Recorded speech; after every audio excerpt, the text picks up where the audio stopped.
Hey y'all, welcome back to my channel. We're going to go ahead and finish up this beautiful tumbler today. So all we have left to do, we've done the vinyl, we've done the lid. We've done the glitter in the cup. If you guys missed those tutorials, I do have them on my page here. So make sure that you check them out. We do a tutorial on how to get your glitter in the cup and also on how I lay my vinyl on these cups. And then I have a separate tutorial on how I did the lid.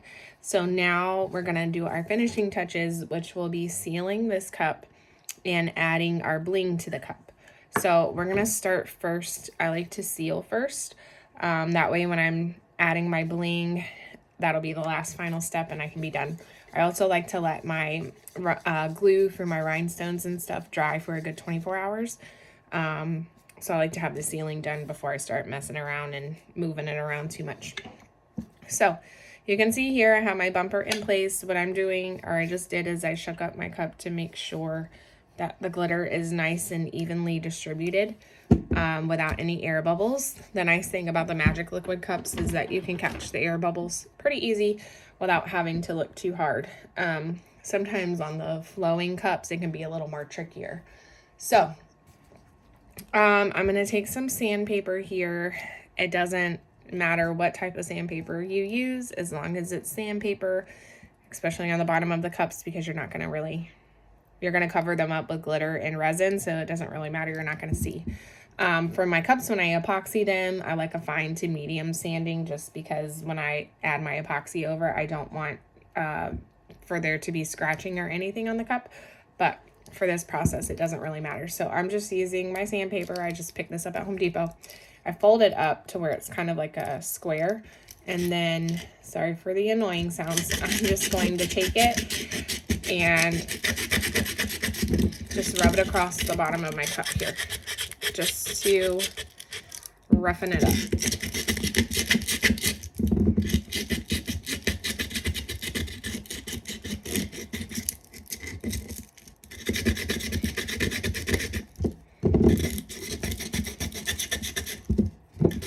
This is just going to give your resin a nice bonding surface, something to grip onto so that it'll be difficult for it to come off.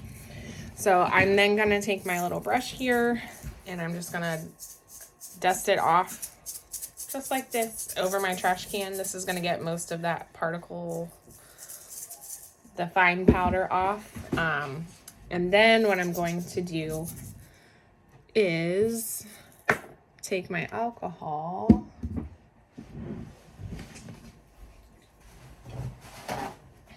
in a paper towel. I'm just going to spritz this on the top really well. Just be careful with your vinyl. You don't really want to get too much alcohol around it. This has been sitting for a while, so it should be fine. But if you just put your vinyl on it, be careful, just because permanent vinyl is not permanent until a good 24 hours after it had time to sit. So you just want to make sure that you're not spraying it too much if you just put your vinyl on, because it can get under that vinyl and dry the stickiness up. So now that that is all dry and set, we're going to take our UV resin and our glitter mix that was in this cup, and we're going to mix it together. I'm going to flip you guys so you can see the top of the cup. That way you get a better view. Okay, so I'm going to use the rest of my glitter mix that I have here. And then I'm using my Resin Wreckers hard type UV resin. It's my favorite resin. It's the only one I use now. I won't go back to any other brands just because this one has been so good to me. And it was a lot of trial and error before switching over to this. At first, I did not like the price point just because I felt like there were cheaper options, but they're cheaper options for a reason. You're not going to get the same quality. So I'm just going to do a nice, good base. You don't have to do it this way. This is just the way that I do it. You can mix it in a cup first if you would like.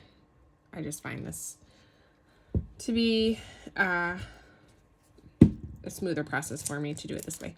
So I'm just pouring that there, and then I'm going to take my glitter And I'm just going to dump the rest of that out. You don't want to add too much glitter. If you add too much glitter to your mixture, it's going to be difficult to cure.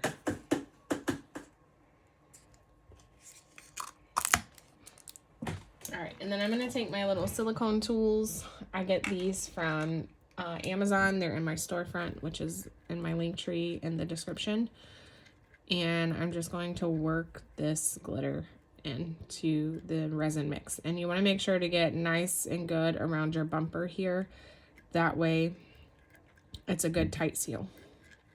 I'm also going to try and cover up that bumper as much as I can, just so it's not such an eyesore.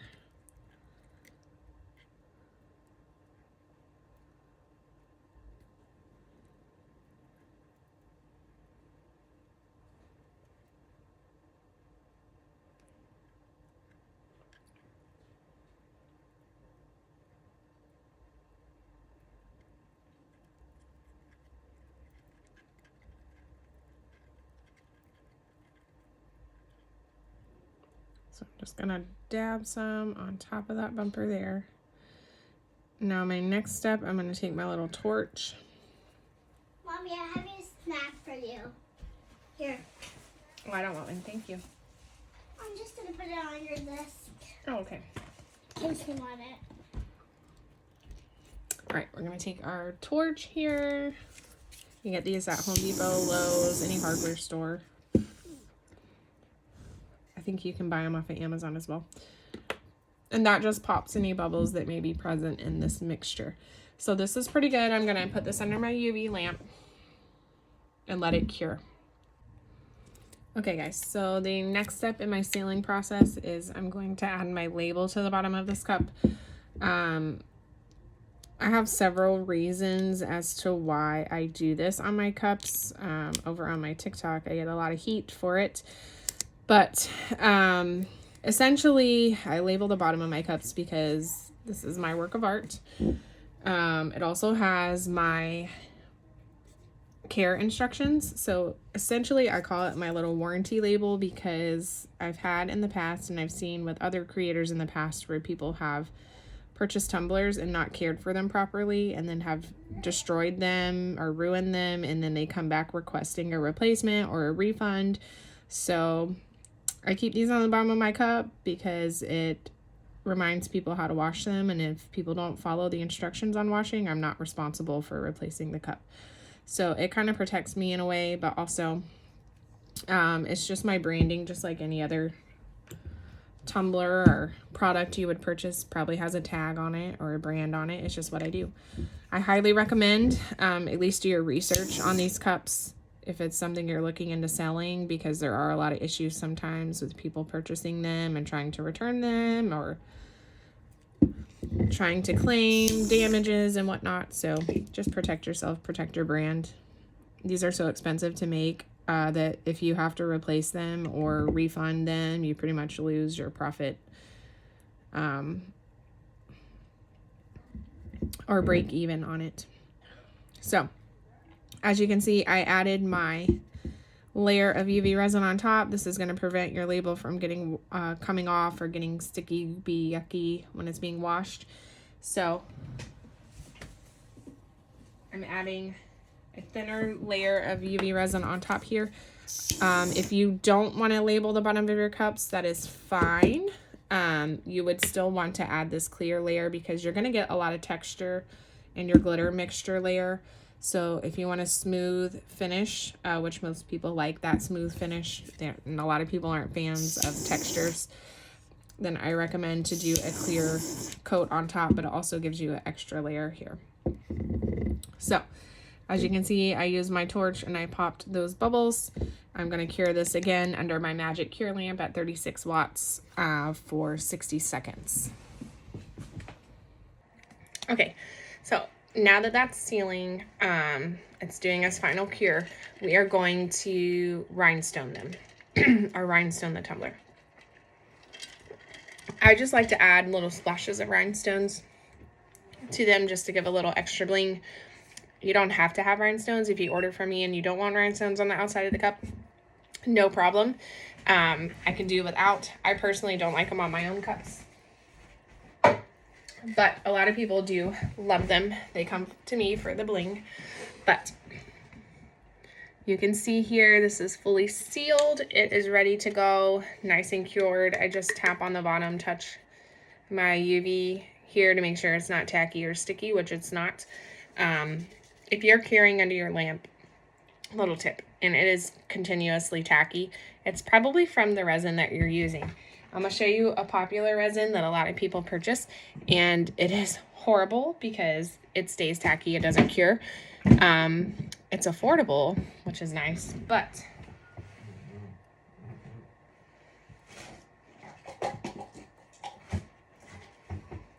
it is impossible to cure a lot of times. So what I used to do with this, it's this brand, I don't even know what brand it is, but it's from Amazon. But it's a popular one that people like to purchase because of the price point, but it doesn't cure very well under the regular lamps, under the nail lamps. So what I used to do is just put I would cure it to get it settled on the base layer, and then I would put it outside in the sunlight for about 15 to 20 minutes, and that would fully cure for me. So now that this is done, we're going to start rhinestoning. So when I rhinestone my cups, I use liquid fusion. Now, I used to use UV resin. If you watch some of my older tutorials on TikTok, I have all this broken here. You'll see where I used to use UV resin. Now, I don't love using UV resin when blinging my cups. I noticed when I would bling my cups with UV resin, the rhinestones and pearls would come off a lot easier. So I went back to liquid fusion for that process, and it holds up so much better. I use UV resin on my lids, but for the outside and the body of the cup, I do not recommend. It doesn't, you would really need to sand it before applying, which you're not going to want to do that on this because it's just going to rough up your cup, but it's going to be very hard to do. So highly recommend using a glue. Liquid fusion is my glue. I've also used Gem Tack. I don't love Gem Tack because it's a little too watery for me. It takes longer to dry. Liquid fusion is a lot thicker, so when you rhinestone and lay your rhinestones, everything's going to stay in place a lot better without sliding around on your cup. So what I'm going to do with this cup is I'm going to bling around the logo, I think, and then actually, I don't really want to bling around the logo. I like the shininess of the logo. I think we're going to bling some of the centers of the flowers. So we'll do that. And also for you guys, I've been getting a lot of questions as to why is my magic liquid not keeping my glitter suspended. I did a quick video on my TikTok page of the difference in magic liquid. It's not all created equal. There are different kinds. There's an 8-ounce bottle that you can get and a 1 quart bottle that you can get.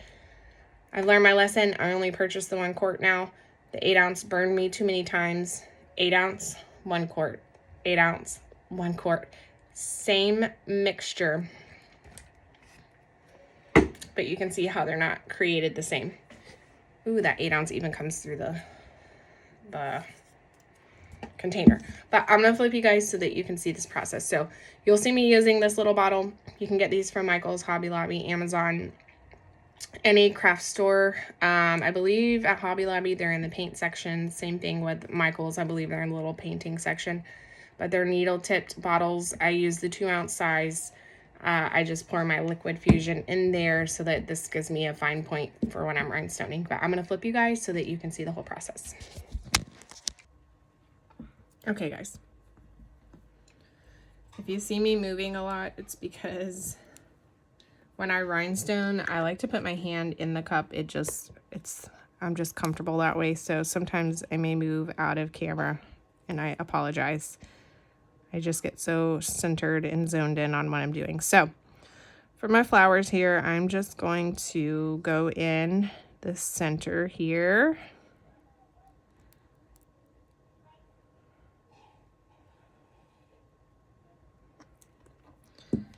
And then I'm going to bring my rhinestones over. I just have a mix of different ones.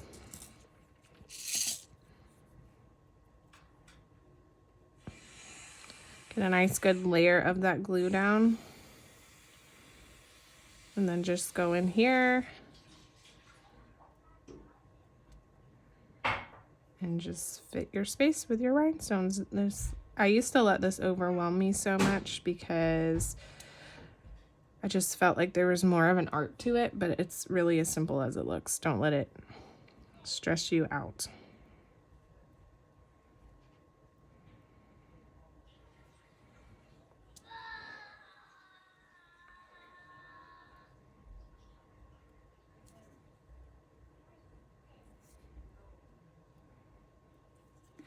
So we're just gonna go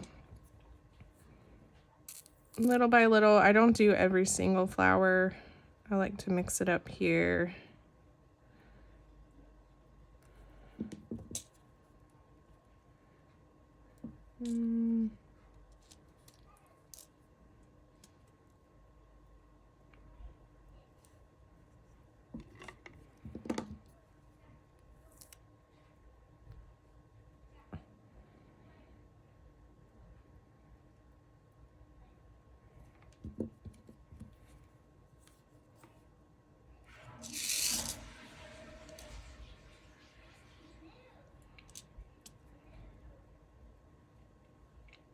And it literally just takes, when you're doing just one rhinestone, it just takes like one little dot of glue.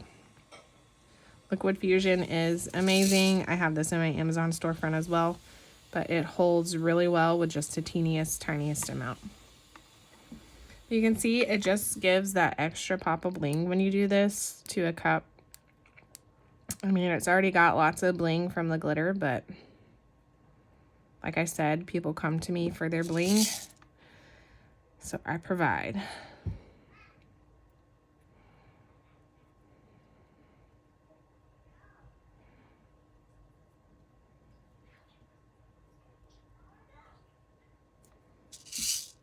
I'm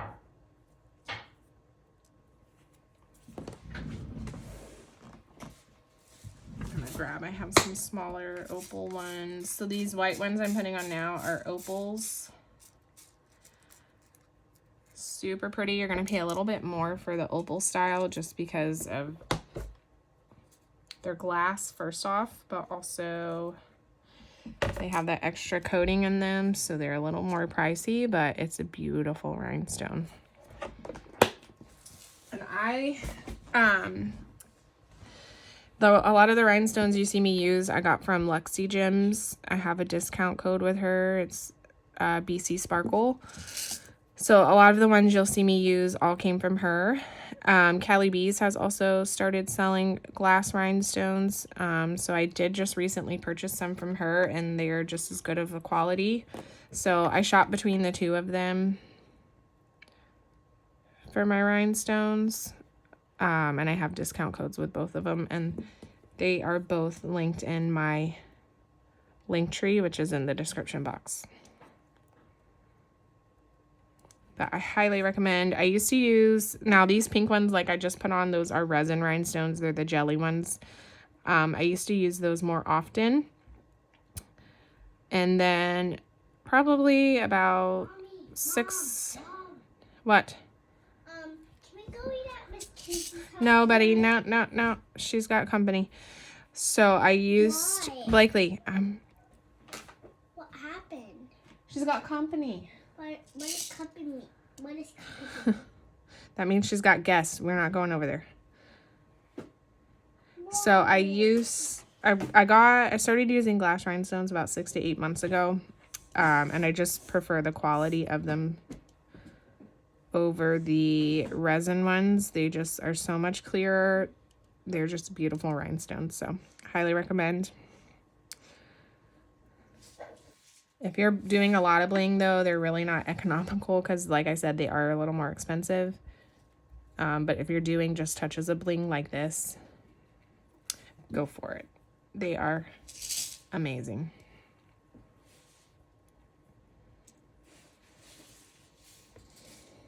Blakely? No, ma'am. You've already spilled.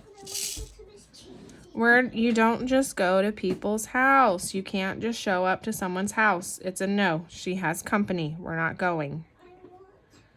Blakely. Did the other people ask? Yes, but you don't just go to people's house. When you ask, No! I want to go. Okay, sorry guys. I had to get my 5-year-old out of here because she was whining and nobody wants to listen to that. She doesn't understand that you can't just show up to people's house. Like, it doesn't work like that. And she always wants to go over to her little friend's house. We're friends with the parents too, but she just, I'm like, no, dude, you can't just show up at people's house. We're trying to explain that to her. She doesn't get it. There's that one. And then let's do this little rainbow. And then I think that will be good for this cup. So you can see, super easy, nothing to it.